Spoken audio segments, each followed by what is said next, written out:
Hi, everyone. This is an episode entitled Bauer, Arndt, and Gigridge. It's abbreviated BDAG.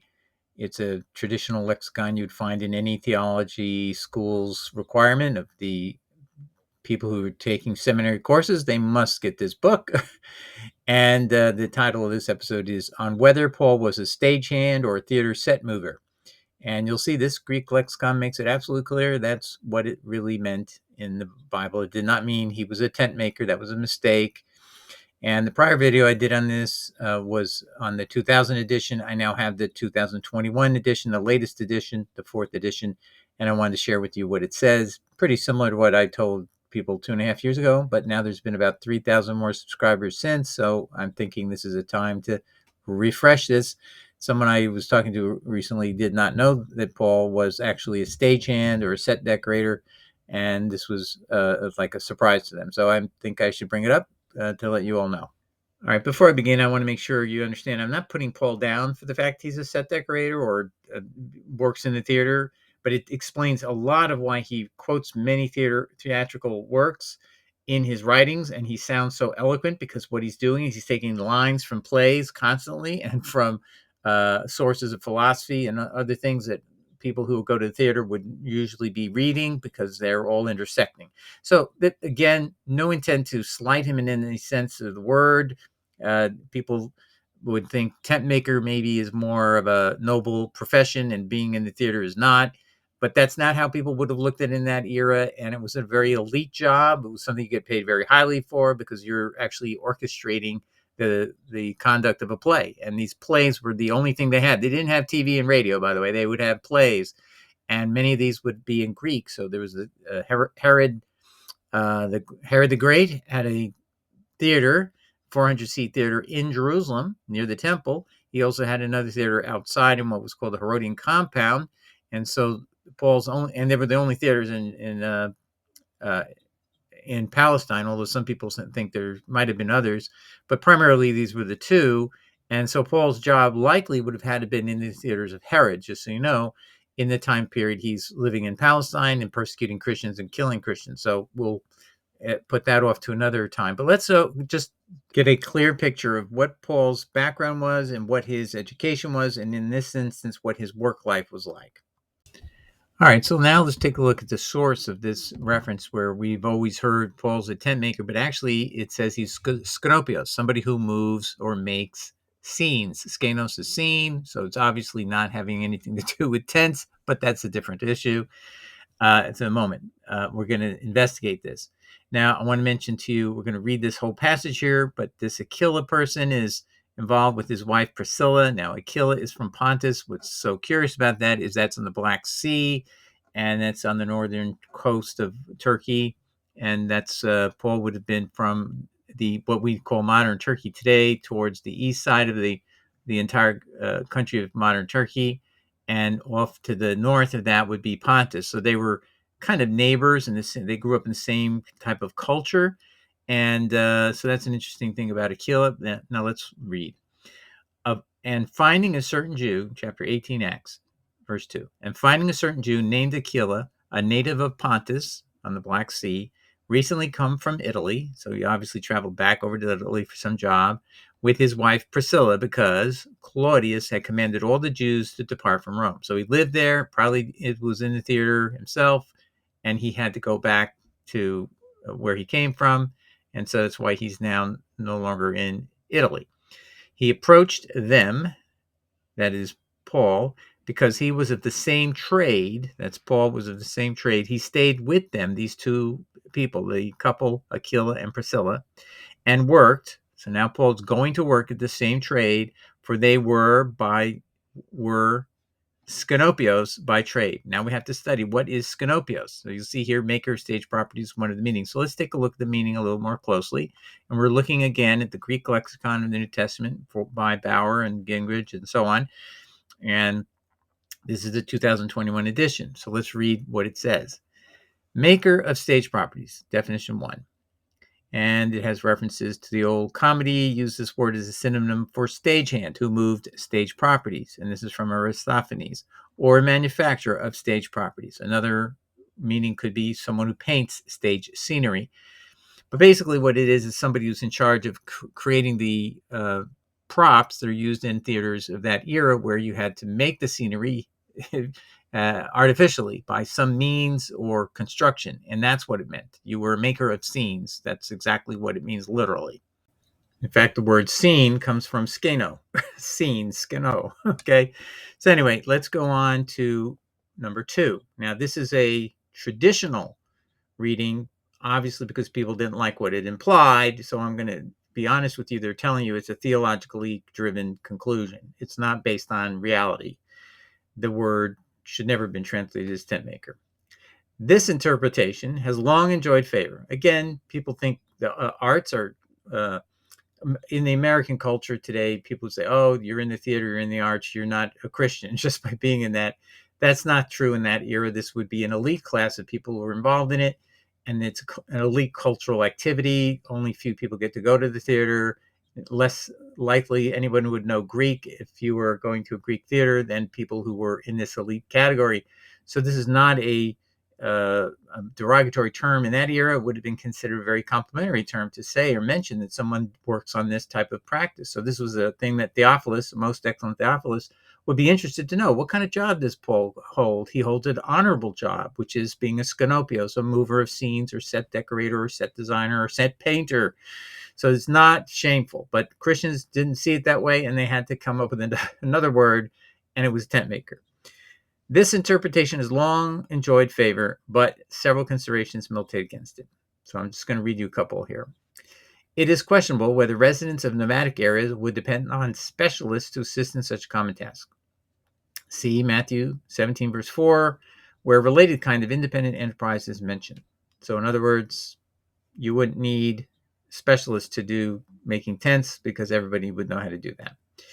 That Prisca, Aquila, and Paul might have been engaged in the preparation of parts for the production of a tent is also improbable, since such tasks would have been left to their hired help. You can see in context that these people are not poor people. They are people who are making a living, and they're making a good living at it, and they could even engage Paul in it. So this doesn't make sense that they would all be involved in making tents, which is basically a periodic activity that anyone would utilize. It doesn't require specialists like this. So this is an elite practice that they're involved in. They're making good money. That's the key here. And that's not a bad thing. And it's not looked upon down by anybody in this time period.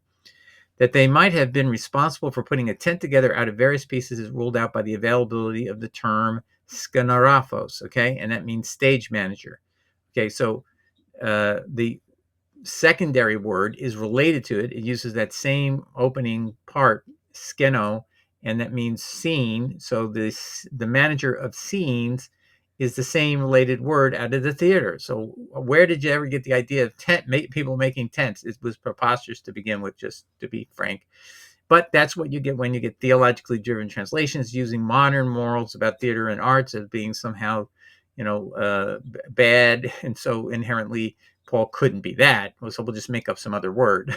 No, he was a maker of stage properties, or a stagehand, or a manufacturer of stage properties, or really, in a sense, he was the designer of the sets that had to be used in a play, a Greek play in that time period, predominantly Greek plays. There could have been others, but the Latins weren't known for plays, so the Greek plays would have been the predominant type of thing. And where Paul grew up in Cilicia, which is on the east part of modern Turkey, that was a part of the Roman Empire that only spoke predominantly Greek. By knowing that Paul is in the theater, you can understand a lot of what he's saying. I'm just going to make a reference to his mention that he's a bumbling orator. I'm a bumbling orator. And he is referring to a standard character in numerous different types of plays in the Greek theater. And therefore, he was saying, I'm the Kramer of Seinfeld. And if Kramer existed in that era in a play, he wouldn't have just been in that author. Let's say one author made the use of the bumbling orator, it would be in another author's play, because the character moved from play to play to play instead of on our system where Kramer would only be on Seinfeld. No, in this case, Seinfeld would not be exclusively using Kramer. Kramer, the bumbling orator, would also be in another play. Let's call it Friends, right? And then it'd be in another play, the Dick Van Dyke Show. You have this same character showing up and over again. So this is how the theater worked. And you can see Paul is pulling out these things to make what sounds like very uh, beautiful imagery, or at least very meaningful imagery, and you then don't understand where it's coming from and who is he resonating with, who is he trying to uh, attract when he's writing what he's writing. He's trying to attract those people who have been to the theater and know what he's talking about the bumbling orator. All right, so let's take a look at this article. Plato's Euthyphro, an Overlooked Comedy by Joshua Mark, published in April 2023. And he says this about Paul, and I'm headlining the article as Paul has extensive knowledge of lines in Greek plays and works that likely were read at theaters. And this author writes, these interpretations are all accurate to greater or lesser degrees, but in reading Plato as Plato the philosopher, one misses the nuances of Plato the artist. Each of Plato's dialogues is a Greek drama. See, that's important, and we understand that there was a theatrical component to Plato's writings, with an introduction, rising action, denouement, and conclusion. Republic can as easily be read as the proper way to order one's soul rather than have to construct an ideal city-state. But further, it can be enjoyed simply as an account of a conversation at a friend's house party. In other words, you could just read it out loud. It was like you would have your own home party by just reading the book aloud to your friends. And it had that theatrical element where there was a speaker change. Plato's the figure of Socrates, his teacher, would be one line, and then the next line would belong to someone else. Socrates would respond, and so on. And everybody could play a part. They could all recreate a play at home. This is a very excellent exposure to us of what's likely going on with the works of Plato, for example. Now, this author makes an interesting point that I don't think anyone else has ever spotted, but Paul appears to be acting a part in Christianity, but we cannot see it. Thrasymachus in Plato's Republic, Book 1, is at a person called Cephalus's house, okay? So we know there's Paul talking about Cephas. He calls Peter by his Aramaic name. This is presumably what that is, Aramaic name. And therefore, he's playing on the fact that this is a Greek figure in a book of the Republic by Plato. And it's set in the home of Thrasymachus. So let's take a look at this. Paul bangs on Cephas, similar to Cephalus's name. Okay, so that's what this author we're looking at commenting. And this is what he says this. Any reader recognizes that sometimes one arrives at a party to find some undesirable nuisance there who is friend to the host, but an irritation to everyone else. We've never been to a party like that, have we? And so it is in the Republic, Book 1, when Socrates comes to Cephalus's house to find the sophist Thrasymachus there. Thrasymachus is instantly hostile to Socrates and his friends and insists on his own views as the only valid ones, and when proven wrong, refuses to admit it and chooses to leave instead. Thrasymachus is a fully realized character, all arrogance and bravado, easily recognized by any reader who has ever had to endure the pontifications and posturing of their own Thrasymachus. I enjoyed the humor of this guy. Anyway, so he's telling you that the thing that's going on in Cephalus's house is brought up by Paul directly to by the statement of calling Peter Cephas. That's in Galatians chapter 2. All right, now I want to share with you something that you will not find anywhere else because I believe I'm the only person who's ever spotted this. In Galatians 2, Paul refers to Peter by the word Cephas, James, Cephas, which is an Aramaic term, and John. Now, why is that important? Now, it's mentioned 1, 2, 3 times. It's meant derogatorily because here he's putting Peter down because Peter's going to be called a hypocrite soon for not eating with the Gentiles like he had in the past until the people from James, the Bishop of Jerusalem, came, the brother of Jesus. So James is here, then Cephas is in the middle, but nothing. Why not use the Greek word for rock? Cephas means rock in Aramaic. Why doesn't he just put in Petros? So he doesn't tell you he's a rock. He just uses this word Cephas. Why would he do that? I believe it's because of Paul's extensive knowledge of Greek works that can be read at home as plays. Now, he's writing to people in Galatia. Galatia is in the middle of the area of modern Turkey, and it's one of these Greek-speaking territories right neighboring where Paul grew up in Cilicia. So it's right next door to Cilicia. You could throw a rock and you probably hit Galatia from where he grew up. Okay, so they're close neighbors. They only speak Greek. The Romans decided to let them continue their lives with the language they'd always known, and Rome only cares about getting taxes. They're basically very monetarily inspired. Now, let's just see how Paul uses this word. Paul calls Peter Cephas because Cephas is the Aramaic name. There's no dispute. So that somebody living in Galatia would not know Aramaic. Jesus gave to Simon the meaning of the word rock. So rock or stone is what Cephas means in Aramaic, and is equivalent of the Greek name Peter or Petros. So Paul does not use the word Peter or Petros in Greek. He uses the Aramaic term Cephas. Why would he do that? I think I know the reason. So to know that, you have to know about this play, Euthyphro, okay? And this is a Platonic or Plato play where Socrates is going to a party at somebody's house. And in fact, this is all staged so that you could read this book at home yourself out loud with your friends, and people would take different parts, and you could have a little theater at home by just reading the lines. For Socrates would be one person, and somebody else would be the other characters in the play. So let's take a look at this article, Plato's Euthyphro, an Overlooked Comedy by Joshua Mark, 2023. These interpretations are all accurate to greater or lesser degrees, but in reading Plato as Plato the philosopher, one misses the nuance of Plato the artist. Each of Plato's dialogues is a Greek drama. This is what people don't realize. Plato is another form of theater, with an introduction, rising action, denouement, and conclusion. Republic can as easily be read as the proper way to order one's soul rather than how to construct an ideal city-state, but further, it can be enjoyed simply as an account of a conversation at a friend's party. That's exactly how it reads. You can read lines, and actually it's broken up, so you would see here's where the line for Socrates is, here's a line for the next character, and the next character, and you can each read them out loud to each other. And so it created a social fabric around this story. Now let's read about somebody in the book. His name is Kephalos, and I just want to let you know that's not a mistake the way I'm pronouncing it. You may not know Greek, but let me show you this. In ancient Greek, the name Kephalos would be pronounced closer to Kephalos, okay, or Kephalos. So it's not Cephalus, it's Kephalos. And that's important because that's what's going on here. That's why I believe Paul is referring to Peter not as rock in Greek, which would have been an easy translation. He definitely chose Aramaic, a term they wouldn't understand, but it would immediately come to mind is the story of Plato of Kephalos, of an event that occurred at the home of Kephalos. So let's read this. Any reader recognizes that sometimes one arrives at a party to find some undesirable nuisance there who is a friend to the host, but an irritation to everyone else, and so it is in the Republic, Book 1, when Socrates comes to Kephalos' house to find the sophist Thrasymachus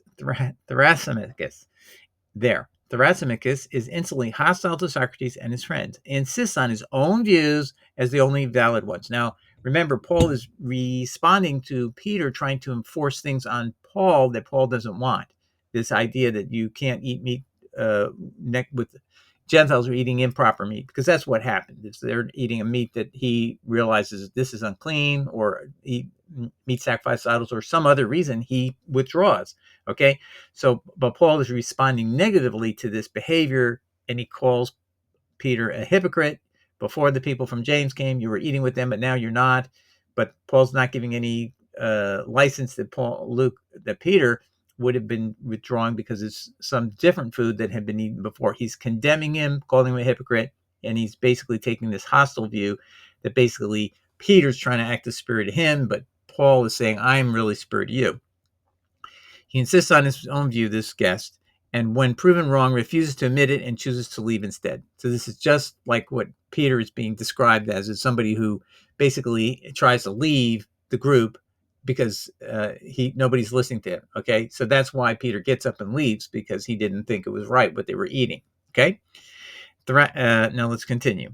And when proven wrong, refuses to admit it and chooses to leave instead. Thrasymachus is a fully realized character, all arrogance and bravado, easily recognized by any reader who has ever had to endure pontifications and posturing of their own Thrasymachus. Okay, so it's a term of derogatory. To be this guest at this party at Kephalos' house is a derogatory reference to what happened at Cephalus's house. So to evoke the memory of that, if you were a person who had ever heard this play of, again, what's this play called? It's not a play. It's actually a book, but it's can be read as a play. Is Euthyphro. Try to say that.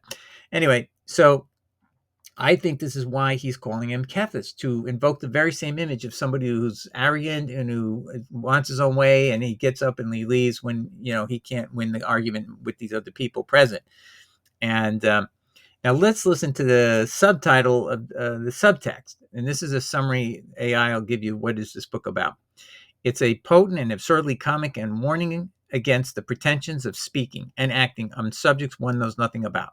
So Paul always thinks he's superior, right? And he knows everything, and Peter knows nothing compared to him, and that's why he's saying Cephas. And it brings back this message of Cephalus over here and this party where this famous guest is there, Thrasymachus, and he is basically this person who's a know-nothing, but he claims he knows everything. And he's just going to pontificate, and then when he doesn't get his way, he gets up and leaves, just like Peter gets up and leaves. Do you see now how if you know something about Plato's works, and if you know something about the way you read these at parties, and Paul's in the theater, and Paul is a stagehand, then you can actually start to construct better understandings of what Paul's saying and why he would use this word Cephas.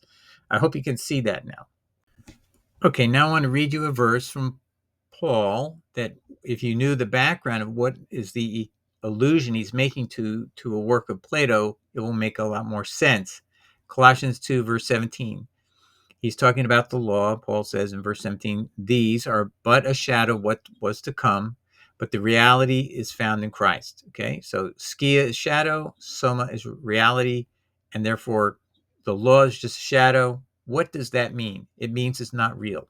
Okay, there puts it well, quote, a shadow, i.e. an image cast by an object and representing the form of the object, is opposed to soma, the thing itself. So one thing is not real, the other is real. So the law is not real and Christ is real. Do you see the point?